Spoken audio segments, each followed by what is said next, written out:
El primer punto se llama origen y evolución del término, ¿no? Yo voy a relatar cosas que están dichas en estas dos páginas.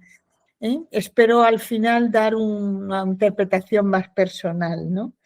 Se habla de que un neuropatólogo, Killen, en 1777, por primera vez usó este término de neurosis y se refería a la neurosis a perturbaciones no explicables.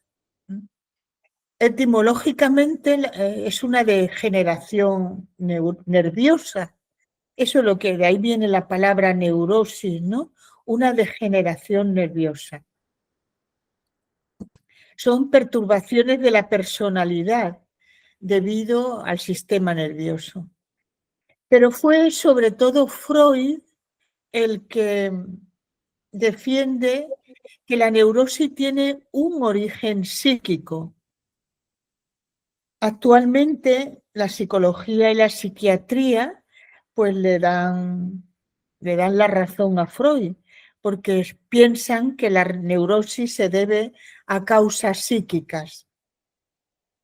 El conductismo centró la causa de la neurosis en trastornos del ambiente, de los estímulos, un aprendizaje exagerado, incorrecto, parcial, que llevaba a aquella persona, ¿no?, a obsesiones, a estados de ansiedad o a fobias sociales, ¿no?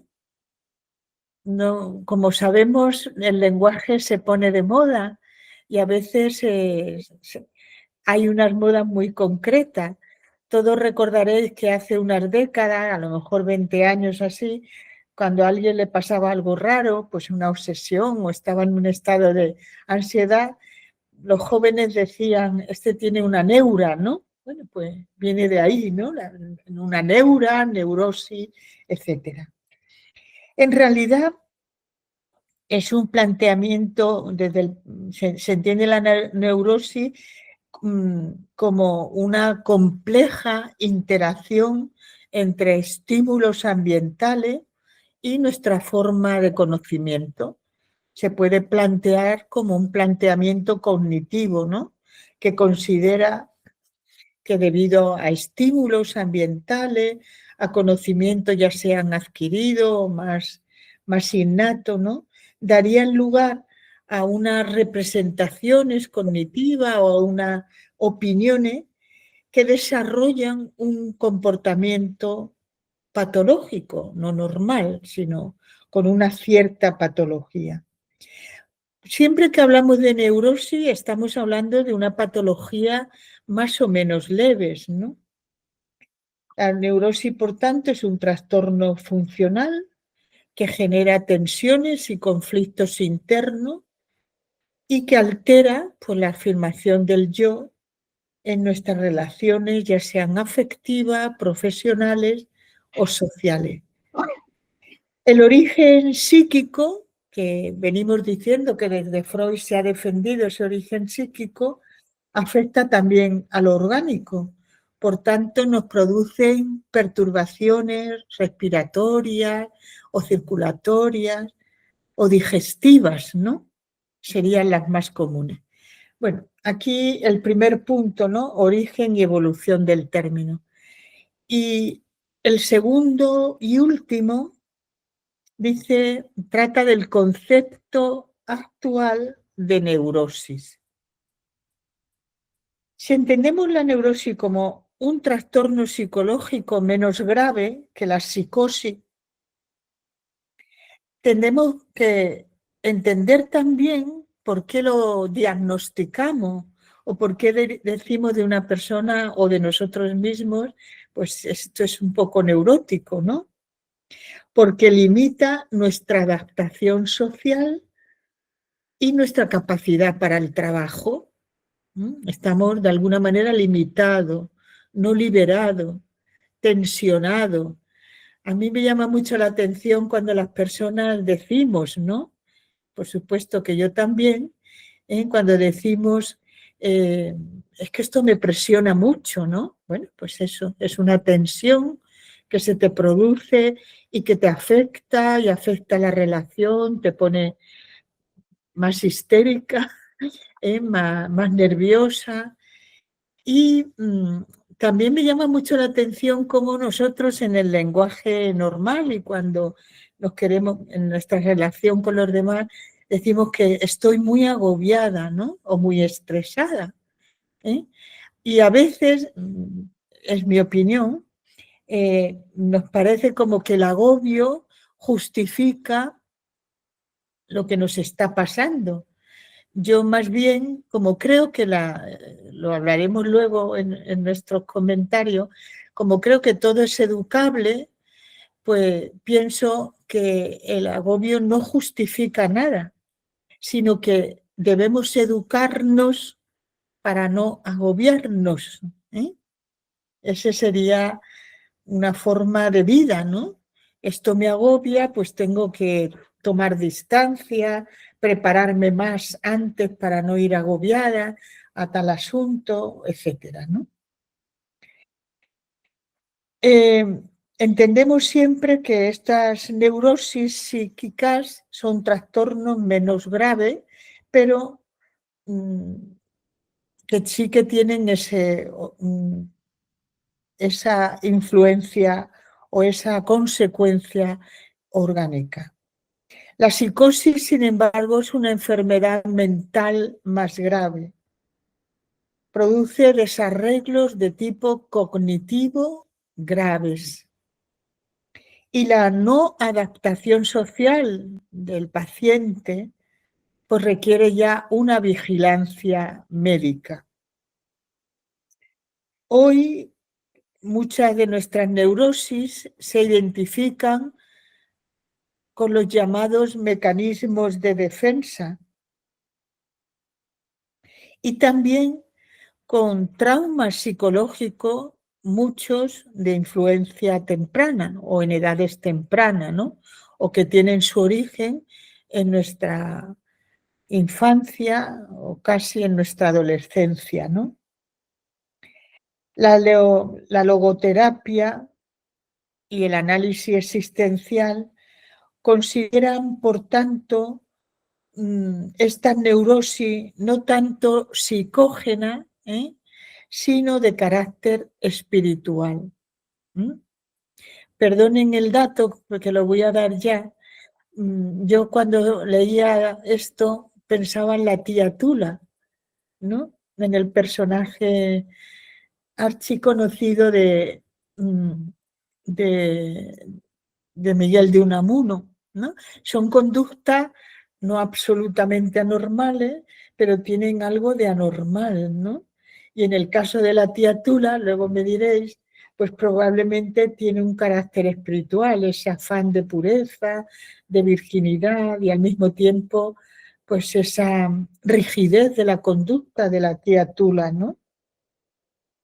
Ayers, uno de los psicólogos o psiquiatras conocidos, dice que es necesario el conocimiento de la neurosis, pero para conocerlo tenemos que entender la personalidad total del sujeto humano, ¿no? Del paciente, su estilo de vida, los fines que persigue en su vida, su actitud, en fin, ¿no? Frente a la vida.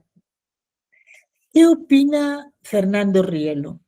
Que lo dice al final de este punto 2, ¿no? Bueno, debido a que no tiene una concepción dualista de la naturaleza humana, ¿eh? Sino que piensa que la naturaleza humana es la propia de un espíritu psicosomatizado, es decir, que ese espíritu nos lleva a tener una conciencia ontológica o una conciencia potestativa, en virtud que de la divina presencia constitutiva anida o deja una huella, inhabita en nuestro espíritu, entonces considera Fernando Rielo que la neurosis no es orgánica, no es psíquica, no es espiritual, sino es la tendencia egotizadora del espíritu. Y claro que se manifiesta e influye en lo orgánico, en lo psíquico y en lo espiritual. Y se manifiesta, esto lo veremos al final del libro, con síndromes, síntomas, etc. Bueno, yo he acudido a la concepción mística de la antropología porque pienso que la concepción mística de la antropología que ya hemos leído juntos es un libro fundamental para entender conciencia, neurosis y su terapia, ¿no?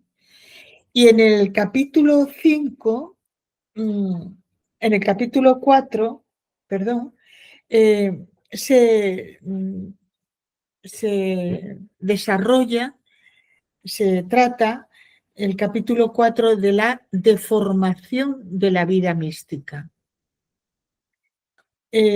Solamente una breve recuerdo, ¿no? Efectivamente, lo que se dice es que como ese absoluto existe en el espíritu, esa huella queda en nosotros, puede ocurrir, ¿no? Que haya una cierta deformación, porque no somos espíritus puros, ¿no? Sino que hay esa conciencia egotizadora. Y primero habla de la absolutización y de la absolutivación, ¿no? O sea, tanto la absolutización es siempre una degradación, es tomar otra cosa distinta al absoluto por absoluto. Por ejemplo, hoy usamos mucho, también hemos puesto de moda el término polarización en política y en otras ideologías, ¿no? Entonces, cuando sucede eso, nuestro espíritu se degrada, ¿no? Por esa conciencia egotizadora o esa inclinación egotizadora, ¿eh? Entonces, a raíz de todo esto, creo que viene bien recordar este año que Bartolomé quería hablar y habló de la globalización. Me preguntaba si Fernando Rielo habló alguna vez de la globalización, y yo, que no pude detenerme mucho, aunque quise detenerme y algo hice, le dije, no he visto nada, ¿no? Claro, no hablo de la globalización, sí hablo mucho de esa absolutizaciones que hacemos los seres humanos y que son siempre degradación, ¿no? El espíritu no se encamina hacia el verdadero absoluto, sino hacia otras ideología, idolatría, etcétera, ¿no? ¿Y en qué se manifiesta esa absolutización? En los mecanismos de defensa. Y todo el resto del capítulo 4 habla de esa no aceptación de la realidad tal como es. Claro, alguno me preguntaría, como ayer alguien preguntó en el Congreso, ¿y quién ve la realidad tal como es? Bueno, efectivamente, esta es nuestra búsqueda, pero hay degradaciones que saltan a la vista y los mecanismos de defensa lo son, ¿no? Y aquí se señala mucho la racionalización, la represión, la evasión, la formación reactiva, el aislamiento, la proyección, ¿no? Pues todo esto, como se ha dicho anteriormente, sería cosa de volverlo a repasar, pues constituyen nuestras neurosis. Un detalle último es que Fernando Rielo, cuando nos hablaba a nosotros de la neurosis, a veces terminaba la disertación diciendo, bueno, neurosis tenemos todos, ¿eh? Y a mí eso me aliviaba. Me parecía, pues bueno, es verdad, no somos seres perfectos, tenemos ciertas tendencias, por supuesto, egóticas, que nos llevan a que nuestra personalidad se fije y se haga rígida en unas ideas, en unos fantasmas, en unos miedos, en unos agobios, ¿eh? Y que neuróticos en ese sentido, o cierto, no nos llamaba neurótico, decía que todos teníamos neurosis. Bueno, digo que me aliviaba porque al fin y al cabo te quita drama, ¿no? Y al mismo tiempo me parece a mí que creo que es lo más importante y es lo único que me atrevería a decir, es que nos lleva a una educación de nosotros mismos que nos es necesaria. Hay muchas cosas que podemos corregir de nuestra conducta. Cuanto menos absolutización y más absolutivación, pues seguro, seguro, seguro que nosotros iremos adquiriendo un ideal que era algo que también nos decía Fernando Rielo. ¿Qué es lo que tengo que hacer? Ejercer un dominio de mí misma, ¿no? De sí mismo, vamos a decirlo así, en sentido general. Y en la medida en que ejerzamos ese dominio de nosotros mismos, pues también tendremos una personalidad, por supuesto, con menos neurosis y más liberada, ¿no? Más plena, ¿no? Bueno, es lo único que se me ocurre y no sé si es que María José ha levantado la mano. ¿No? ¿No has querido? Es que ha No, aparecido. no quería levantar la mano, pero ya que me das la palabra, bueno, buenas tardes. No, quiero, si nos puedes explicar un poquito más el término absolutización y absolutivación. Bueno, cuando nosotros hablamos, ¿Sí? voy al capítulo 4 de la concepción, ¿no? Aquí se explica muy bien, ¿no? Nosotros entendemos en la vida, en nuestro lenguaje común, la absolutización, diríamos, la inclinación que tenemos de generalizar, de universalizar, ¿no? Cualquier idea, cualquier amor, cualquier afecto, ¿no? Esto en una vida normal decimos, hombre, no absoluticen, ¿no? Yo esta tarde estaba hablando con una persona y lo decía de otra manera, no dramatices, ¿no? Es decir, esto que ha ocurrido, que no es agradable ni para ti ni para mí, ni para lo que me estás contando, bueno, pero no lo absoluticemos y digamos, esta persona no sé qué. Bueno, y os recuerdo, no me lo recuerdo de memoria, pero todos lo recordaréis, los famosos fantasmas de Bacon, ¿no? De Francis Bacon. Uno de ellos era ese, ¿no? Universalizar, absolutizar, ¿no? Esta es una forma muy corriente en nuestras relaciones personales. Hasta Littmann, en nuestro tema que ayer hablábamos también en el Congreso de Educación de Filosofía para Niños, hasta Littmann pone ejemplo, ¿no? Decir que todos los polacos son, o todos los italianos son, o todos los andaluces son, pues es una manera de absolutización que no nos viene bien, ¿no? A nadie, porque no es cierto. Es una degradación de nuestra relación con los demás, etcétera, ¿no? Que nos viene por algún mecanismo de defensa. Yo creo que la novedad de Fernando Rielo es hablar, que fijaos esta frase, dice, el ateísmo, el agnosticismo y las actitudes afines no niegan al absoluto, ni son a él indiferentes, pero son actitudes de reducción del absoluto, sustituyéndolo por una parte de la realidad, sea material, espiritual, psicológica. Y entonces se constituye en ídolo o quimera bajo la cual se distorsiona la auténtica visión de la realidad. ¿Qué es la novedad de Fernando Rielo? Que dice que absolutivar sí que es bueno cuando buscamos lo universal, pero bien dirigido, ¿no? Cuando intentamos hablar pues, de nociones universales, pero que tienen que ver con el absoluto, que es o hay un único absoluto, ¿no? Pero lo otro, absolutizar, es algo que no lo es reducir la realidad a materia, a psicología, es una actitud, diríamos, que carece de sentido, ¿no? Bueno, esto es, y que en este capítulo lo basa en mecanismos de defensa, ¿no? La proyección es cuando yo veo algo en mí, pero me disgusta y lo proyecto sobre el otro, ¿no? Culpabilizo al otro. O la represión, ¿no? Que intento expulsar de mi interioridad todo recuerdo, sentimiento, pensamiento, ¿eh?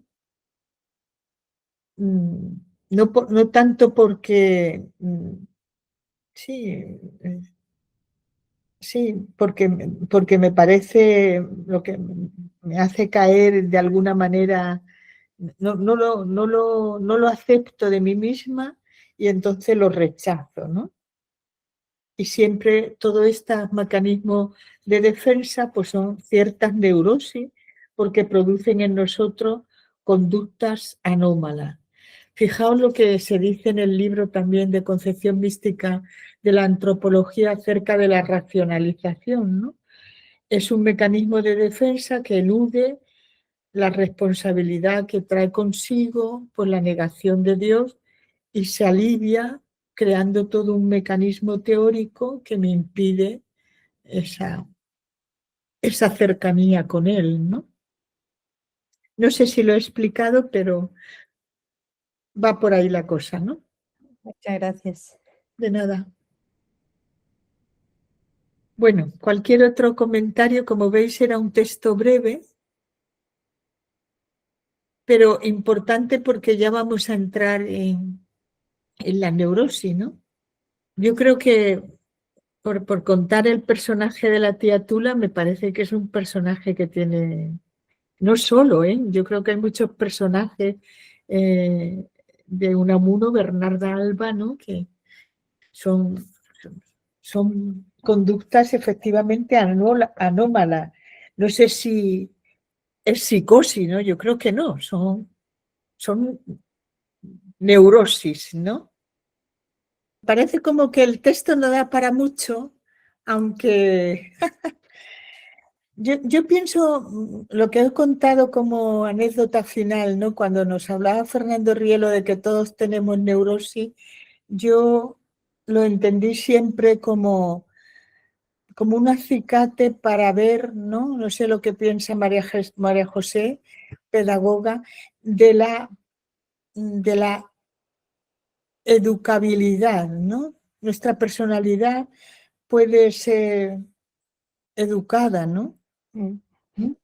Claro, yo creo que un poco al decir que tiene su origen también en los mecanismos de defensa, yo creo que hay que justamente educar los mecanismos de defensa que son propios, naturales en el ser humano, pero indudablemente a veces pueden estar exacerbados, ¿no? Es decir, pueden estar excesivamente pronunciados en una persona, ¿no? Y eso, sobre todo si son muchos, si yo siempre quiero tener la razón, por ejemplo, porque me autodefiendo de mis ideas o me defiendo mis ideas, pues lógicamente no voy a tener la oportunidad de escuchar a otros. Yo creo que esto es parte de la educación desde niños, ¿no? Es decir, el socializar, el escuchar, tantas cosas que va haciendo que la persona pues bueno, pues se relacione más y mejor, ¿no? Yo creo que ahora, efectivamente, hay muchos mecanismos de defensa que a lo mejor no han sido educados y que cuando somos adultos, pues qué difícil es, ¿no? Uh-huh. Otra cosa que tiene la neurosis, me parece a mí, es que es una respuesta instantánea, ¿no? Es un mecanismo, como mecanismo de defensa, que es una respuesta instantánea, ¿no? Ayer me hizo mucha gracia porque un profesor, habíamos empezado el congreso, ya comprendo que, pero enseguida quiso irse. Bueno, pues, ¿no? Este es uno de los mecanismos de defensa, es el aislamiento o la evasión, ¿no? Es decir, que hay momentos, hay cosas que te saturan o que en un momento determinado no eres capaz de aguantar un tipo de broma. Bueno, en el caso de ayer no sé por qué se fue tan rápido, pero era por poner un ejemplo, pero es un tipo de broma, un tipo de situación, o que eres capaz de estar 20 minutos en una tertulia, que no te se está diciendo nada importante, pero no lo resiste, ¿no? Es ese tipo de evasión, de aislamiento, que, bueno, y que es instantáneo, por lo tanto, hay que prevenir, ¿no? Para curar hay que prevenir en este caso.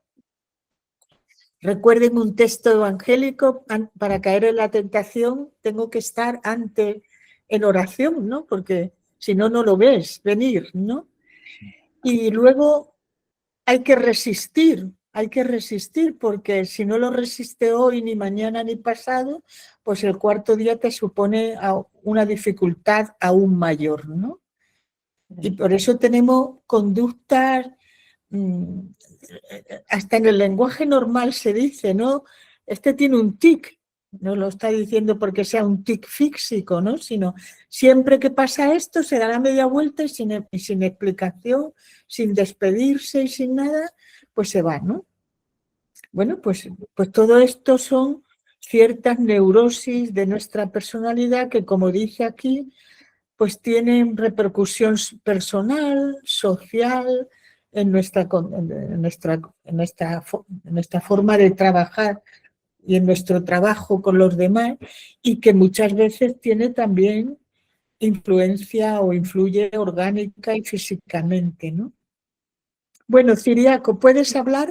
Como hemos empezado hablando de la criatura, que en realidad los personajes de todas las novelas de Unamuno son perfecto ejemplo de neurosis. Eso. Y segundo, ya aquí mi aportación o mi pregunta es neurosis. Por ejemplo, las manías, sobre todo según vamos avanzando en edad, y dices, hombre, yo no puedo dormir si no tengo la almohada de 50 centímetros o tal. En manías, adicciones, obsesiones, todo esto serían las neurosis. Y claro, en el libro de Fernando Rielo es eso, egotización. Has presentado esta pregunta que se hizo, ¿cómo sabemos la realidad como es? La respuesta sería, pues estando siempre en actitud de búsqueda, en actitud de veracidad, búsqueda y modesta pregunta. Pero hay cosas que sí que son verdaderas y no se puede caer en lo que llamó el Papa Benedicto XVI la tiranía del relativismo. Es decir, también logramos verdades, gracias a Dios, ¿no? Y hay cosas que no se pueden negar. En ese aspecto, pues con toda la modestia personal, siempre se puede llegar a verdades que son un poco inamovibles. Y yo creo que el libro de Fernando Rielo lo demuestra precisamente denunciando todas nuestras posibles falsedades y falsificaciones. Bueno, gracias. Ahora deseo escuchar. Muchas gracias, Ciriaco. También por el esfuerzo de lograr conectarte. Gracias. No, soy yo encantado de haberlo logrado. Gracias. Yo ayer comentaba en el Congreso, muy brevemente, ¿no? Ahora mismo le doy la palabra a Ángel, ¿no? Que María Zambrano entiende la educación como educar en el principio de realidad, ¿no? A mí eso me parece enormemente importante, Pero claro, luego en la comida me decía un profesor, ¿y qué es la realidad? ¿No? La respuesta también es muy buena de Ciriaco. Bueno, pues es verdad que no bueno, podemos caer, que sería también otro mecanismo de defensa, pues en el relativismo, ¿no? Pero hay cosas que son así y que el maestro debe enseñar bajo ese principio de realidad. O sea, la educación es enseñar a interpretarlo, ¿no? Claro, uno puede dudar de todo, pero ser escéptico es también una otro mecanismo de defensa, ¿no? Como el agnosticismo, etcétera, ¿no? Cosa de la que también ayer hablamos en el Congreso, este filósofo coreano llega a decir, ¿no?, que todas estas actitudes escépticas, relativistas, son fruto de un hastío, un cansancio que vive esta sociedad, ¿no? Pero porque no va en la búsqueda de lo importante, ¿no? Y se pierde, como dice él, en esta sociedad del rendimiento, ¿no? Ángel. Hola, Muy bueno. interpreto que estás haciendo referencia a Byung-Chul Han. Bien, yo en la explicación que has dado anteriormente, haciendo un esfuerzo de síntesis, el término absolutizar yo creo que es una contracción, mientras que el que propone Rielo es justo lo contrario, es una expansión. Por lo tanto, lo que dice el maestro Ciriaco lleva razón. Cuanto más años tienes, más maniático te vuelves y, a ver, te alejas más de la expansión y te vuelves más en la concentración. Reduces el espacio. Es decir, si yo hablo por mí, así nadie se da por ofendido, si yo hace no mucho resulta que mi radio de acción llegaba hasta Loja, ahora mi radio de acción no sale de La Guardilla. Y eso visto en el personaje que has dicho tú, has dicho Bernarda Alba, pero el primero de la tía Tula, lo que hace la tía Tula se sublima y su maternidad se vuelve una sustitución. Y en cambio, en Bernarda Alba se expande. Por lo tanto, ¿qué es lo que hace Bernarda? El dominio y la vigilancia. Y lo que dice Chung Han, que yo, bueno, he trabajado esa obra y la de la crisis de la narrativa, es que la sociedad actual te obliga constantemente a estar en la cresta de la ola de todo. Entonces tengo que ser el más alto, tengo que ser el más guapo y tengo que ser el más fuerte. Y eso es agotador. Eso es lo que yo creo que van por ahí los tiros. Digo, no sé. Sí, yo creo que también. No he entendido tanto lo que dice Anne es efectivamente eso, esa sociedad del rendimiento que nos lleva a creer, con tus palabras, que debemos estar en la cresta de la ola de todo, pues fíjate que dice él, nos provoca una tensión difusa, ¿no? Claro. Estamos en las multitareas, ¿no? Cuando la verdadera expansión, si te he entendido lo primero, es a fuerza de atención. Claro. Pero no es una atención. Tú puedes estar en la buhardilla y tener una mente ancha o por supuesto profunda, ¿o no? Claro, ahí no, te digo ya que no. Sí. Que es lo que yo creo, ¿sabes lo que dice Ciriaco? Ya a partir de cierta edad, no, que si la almohada no tiene tantos centímetros no duermo. Ya te vuelves estúpidamente tonto. ¿Por qué? Porque lo absolutizas y todo lo contraes. Sí, sí. Entonces, si tú ves, por ejemplo, ¿cómo es posible que haya gente con unos currículos tan dilatados cuando, no sé, a título particular cuesta mucho? Y sobre todo, no sé, con edades jovencísimas que dices, no puede ser al mismo tiempo esto y todo, estar en la iglesia repicando, porque lo miras hacia ti, ¿no? Y dices, si a mí me ha costado tanto. sea, porque puede ser que el conocimiento no ocupe lugar, pero lo que te ocupa es tiempo. Y cuanto más tiempo, pues entonces, claro, vuelves al término que yo interpreto de absolutizar, ¿no? Que es que te contraes. O sea, como no voy a vencer, pues ya me contraigo, ya limito el espacio. Y eso es un error, porque en el fondo, lo que tú dices, yo ya no voy más allá o sea, si salgo a la calle, es para ir al médico a comprar pan. Entonces, claro, ya está reducido. ¿Por qué? Porque en el fondo lo tienes todo. Hoy estamos todos juntos, ¿y a qué distancia estamos? Luego es una absolutización, que es justo lo contrario que yo interpreto que el otro término, que es lo que dice Rielo, el expandir hacia el otro.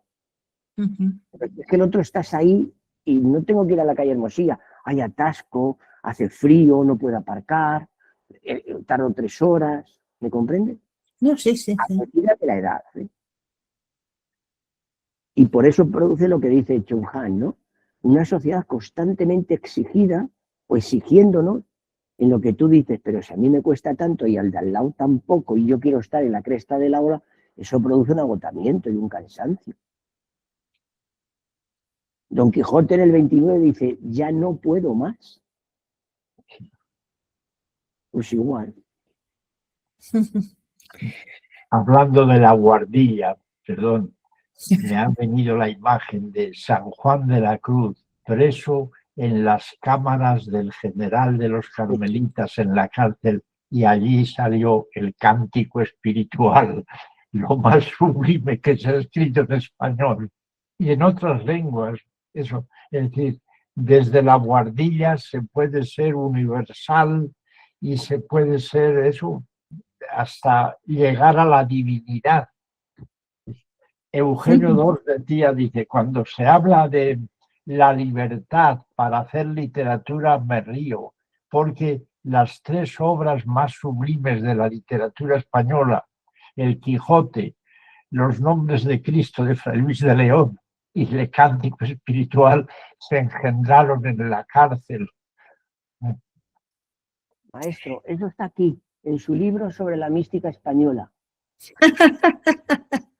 No vemos bien la portada, Ángel. Sí, mira. Ahora. Lo que pasa es que lo ves al revés. Sí, ahora sí. Entonces, yo preferiría estar con Ciriaco, pero ¿qué es lo que ocurre? Como te contraes, tengo el libro sin moverme de casa, porque me lo han traído, porque lo busco en las redes, porque alguien me lo trae a la puerta, porque en el fondo, ¿qué más da pagar 3 euros que 4 euros? Y entonces ya lo tengo todo sin moverme de aquí. Sí.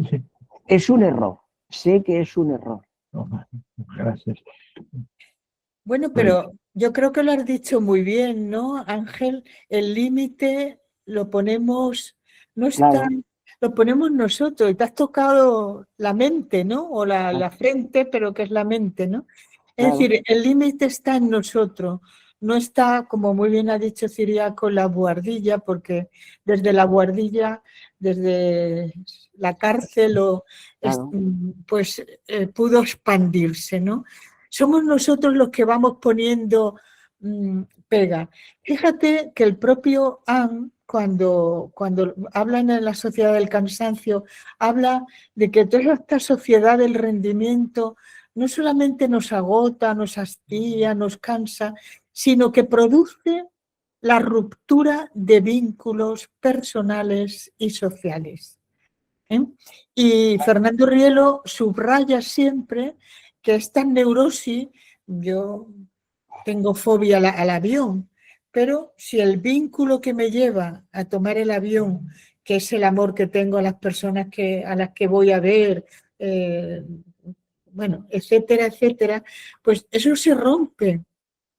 No es que no los tengo fobias, manías, pero mi mente se pone en otra dimensión, el corazón también, porque somos todo, y entonces lo rompe. Pero cuando ya dices, pues no, porque lo tengo todo aquí y ya está, pues entonces ahí... Entonces esas fobias, manías, que se van teniendo y efectivamente se van teniendo con la edad, porque de joven en todas esas cosas no pensaba. También eras un imprudente, pero estabas liberado de muchas otras pequeñas cosas, ¿no? Atados a otras. Hay fobias de edad. Con lo que ha dicho Ciriaco tendríamos que entender que hay manías de edad y fobias de edad, etcétera. De joven era que te enfadabas con cualquiera y vamos, era cruz y raya, no decíamos eso de niño, cruz y raya con esta persona. O sea, esto ya de mayor lo puedes hacer, pero sabes que no lleva a ningún sitio, no sé. Hay manía, pero todo está en tu verdadera visión o en tu verdadera, lo voy a decir, bueno, cómo quieres vivir. Fernando Cielo diría, hacia dónde llevas esa capacidad ontológica que es tu espíritu, ¿no? Y siempre tiene dos caminos, o es degradarte o es enriquecerte, ¿no? María José. Sí, yo creo que, bueno, el origen podríamos decir, bueno, ya se ha dicho, ¿no? Es, diríamos, radica en el espíritu por de alguna forma, ¿no? Pero esa absolutización a la que tendemos permanentemente, yo creo que es lo que nos va condicionando, diríamos, pues esos mecanismos de defensa. En definitiva, lo que queremos es ponernos en el lugar del absoluto, de alguna forma, ¿no? En un contexto o en otro. Por eso, en el tema de San Juan de la Cruz, que se ve, es evidente, él no se pone en el lugar del absoluto, sino que acude al absoluto totalmente, ¿no? Entonces, es una salida de sí que es lo contrario, diríamos, de esa absolutización desde uno mismo o de esa no sé cómo lo llamaríamos, una egolatría personal, ¿no? Es decir, que pienso que por eso tiene mucho sentido la diferenciación entre absolutización y absolutivación, ¿no? Porque es cierto, el absoluto es el absoluto, pero yo no soy el absoluto. Yo no me puedo colocar en lugar del absoluto, ¿no? Y muchas veces nos colocamos, ¿no? Mis ideas son las únicas, son las que valen. Los de los demás, pues a veces las dejamos, bueno, pues a ver si me dan la razón, ¿no?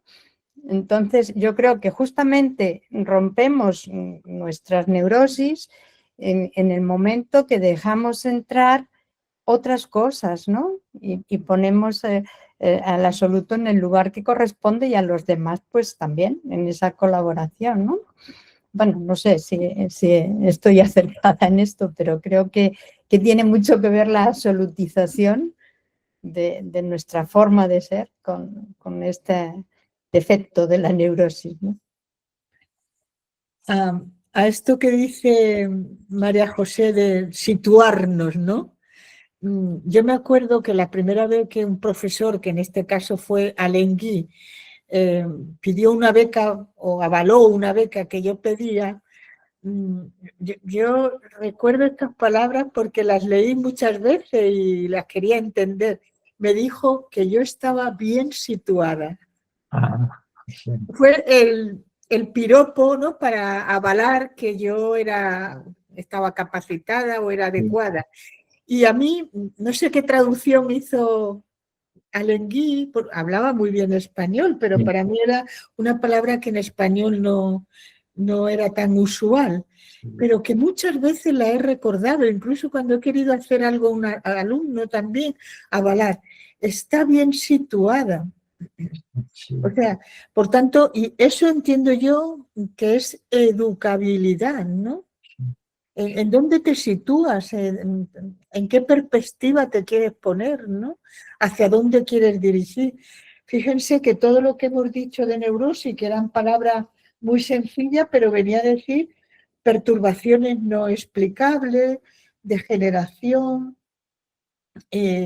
o sea, es una forma de un planteamiento incorrecto, exagerado, obsesivo, o sea, ¿en dónde te colocas, no? En el fondo es eso. El otro día también, por contar otra cosa, con un profesor que me dijo que su esposa estaba en un estado de ansiedad Y yo le dije, oye, yo la depresión la entiendo, pero ¿qué es el estado de ansiedad? Así se lo dije. Porque, no sé, no sé, no lo he vivido, lo quería, no sé, quería que me lo explicara, vaya. Y me dijo, pues es un estado en el que no se encuentra sentido, no encuentra sentido. Ah, de nuevo es esto, ¿no? Siempre que emplea la palabra absoluto o nuestra relación con el absoluto en Fernando Rielo emplea esas palabras de buscando unidad, dirección y sentido. Y lo otro es lo que nos frustra, lo disgenético, aquello es lo genético, esto es lo disgenético, lo que nos degrada, ¿no? Frente a lo que nos realiza, nos planifica. Otra palabra que se puso muy de moda hace unos años, a lo mejor ya por los 70, te realiza, decíamos, y todos entendíamos qué nos queríamos decir. Esto va contigo, te va a llevar a algo bueno. O sea, nuestra vida es un camino que busca un sentido, ¿no? Y cuando no está en ese sentido, pues en alguna neura caemos, que probablemente las tendremos siempre con nosotros, porque somos seres limitados. Pero el asunto es si lo tienes educado, es decir, si lo manejas, ¿no? Como se dice hoy en otros temas, si tú lo gestionas, miedo tendrás, ¿no?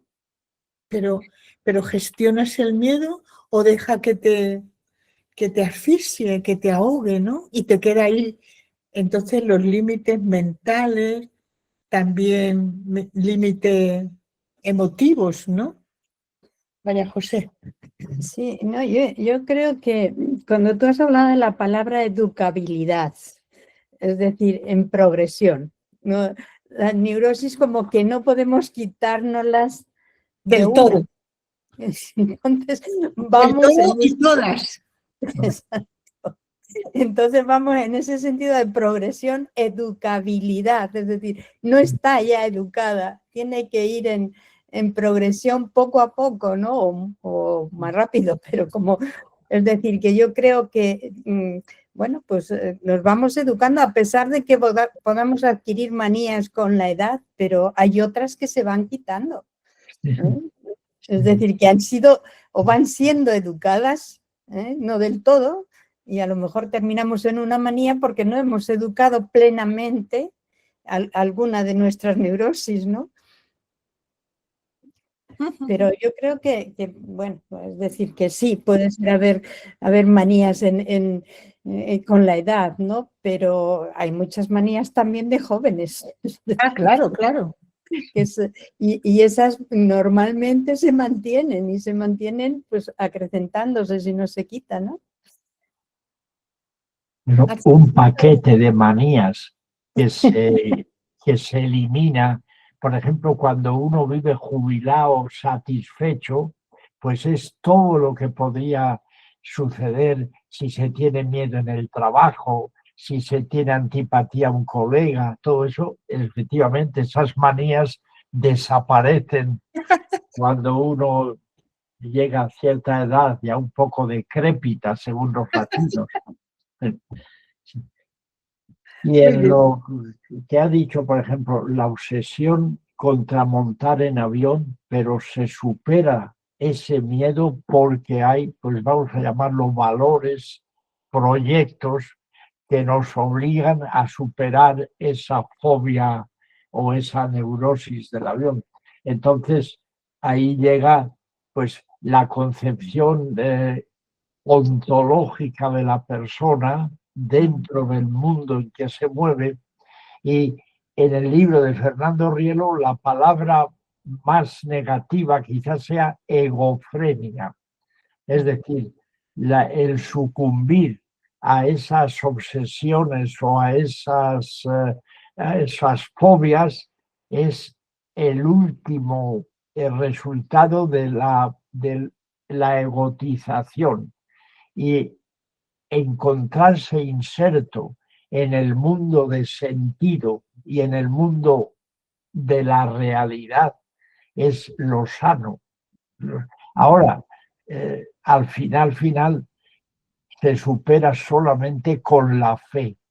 Solamente la fe en el último sentido de la existencia es lo que nos puede liberar, porque el resto puramente secular, el sentido de la vida, el sentido del mundo, pues bueno, termina haciéndonos simplemente mortales, definitivamente mortales, y no personas con vida en el futuro y vida eterna. Ujú. Muchas gracias. Ascensión. Bueno, es que me estaba recordando algo que me ha venido muchas veces a la mente cuando decimos, o sea, cuando hablamos de la neurosis como una manifestación, ¿no? Una manifestación de la consciencia potestativa por eso, por la egotización. Yo recuerdo que me venía muchas veces que cuando las personas tienen unas capacidades grandes y podemos llamar que son genios, ¿no? Genios, pues pueden ser genios en muchos ámbitos, en las artes, en las ciencias, pueden ser muchos. Pero que cuando son geniales, vamos a decir, sí, son personas que tienen una trascendencia y tienen esa vía, ¿no? De unión a una fe, o una, como decía ahora Ciriaco, tienen pues una vía de trascendencia, de salir hacia el absoluto, en lo que decíais también de la absolutivación, ¿no? Pues entonces son personas equilibradas, dentro de que son geniales. Pero cuando ese genio va dirigido precisamente hacia sí mismos porque no tienen esa vía, ¿no? de salida, de trascendencia, pues muchas veces acaban en la locura. Y ya no es una neurosis, es algo más grave, ¿no? Entonces me venía eso ahora en lo que estábamos hablando. Pues es verdad, ¿no? Por lo tanto, la educación, se requiere esa educación, ¿no? Constante, ¿no? Porque es verdad que pueden ser genios en unos aspectos y ahí se liberan y tal, pero a veces están atados a sí mismos en otras neurosis que le ha llevado a situaciones muy graves, ¿no? O sea, yo creo que todo este libro tiene que ver con eso, ¿no? Fijaos que en el congreso que estuvimos ayer, todo era, no me acuerdo cómo se titulaba, pero también hablaba para ser consciente, ¿no? Es decir, la necesidad de conciencia es una necesidad, empleando las palabras que antes ha dicho Ángel, pues expansiva, ¿no? Pero es que en nosotros se da también lo contrario, ¿no? O sea, esa otra inclinación que es la neurosis, que nos hace un tipo de concentración, de absolutización, que requiere, por tanto, la palabra siguiente del libro es también necesaria, una terapia, una educación, ¿no?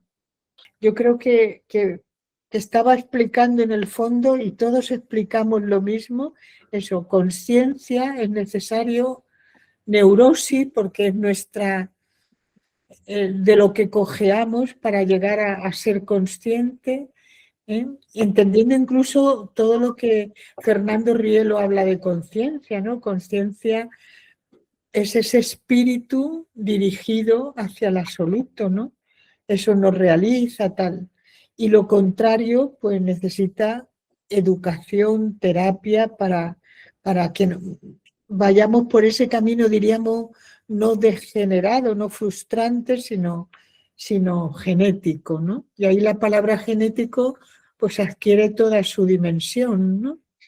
No es solo, como dice tantas veces Fernando Rielo, algo que tenga que ver con lo solo biológico y tiene que ver con lo biológico, sino que es mucho más.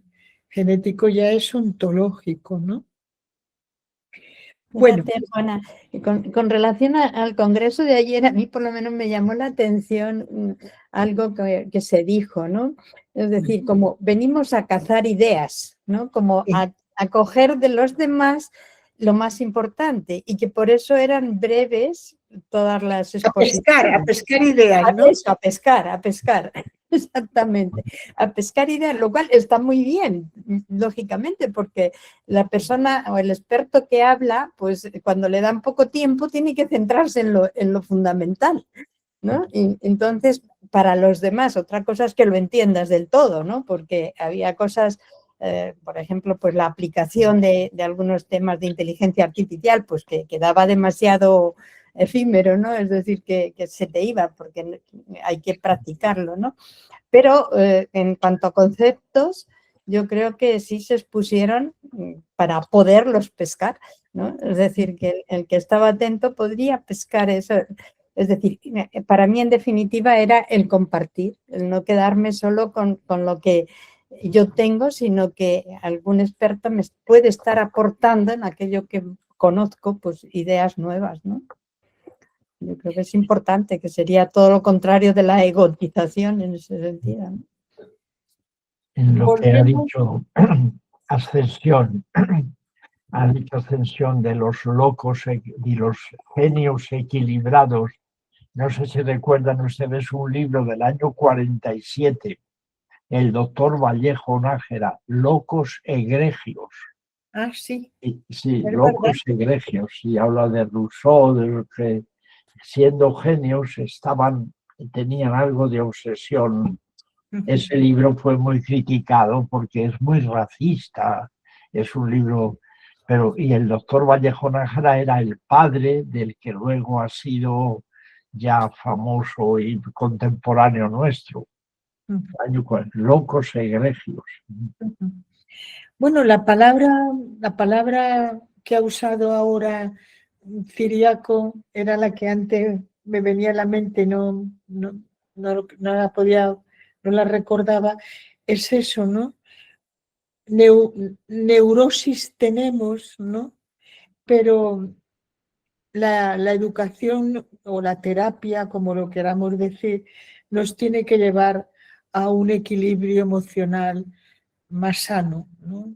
Más sano, que siempre es bueno para cada uno de nosotros, pero es bueno también para los demás, ¿no? Nadie aporta paz que no tenga, nadie aporta equilibrio que no tenga, o fortaleza, ¿no? O hasta consuelo, ¿no? Entonces, es buscar ese equilibrio, porque nosotros notamos esos desequilibrios. Y yo creo que todo el libro de Fernando Rielo, como a mí me parece que fue su vida, fue una vida llena de esperanza, en el sentido de que esto se puede resolver, ¿no? Estos conflictos se pueden resolver, ¿no?